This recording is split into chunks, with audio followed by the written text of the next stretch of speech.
আপনার মসজিদের ইমাম সাহেবের বয়ান দ্বারাই জিন্দগি বদলায় গেছে। একবারে সাদের দেশের থেকে হুজুর আনতে হইব, মঙ্গল গ্রহ থেকে হুজুর আনতে হইব, এগুলো কোনো কথা না।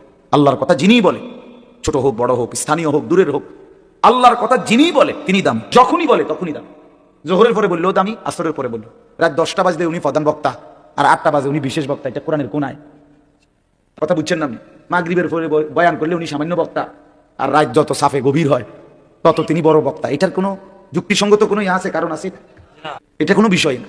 প্রধান বক্তা, বিশেষ বক্তা, অল্প বক্তা, সাংঘাতিক বক্তা, ভয়ঙ্কর বক্তা, এগুলো সব ধোঁকা। এগুলো কি?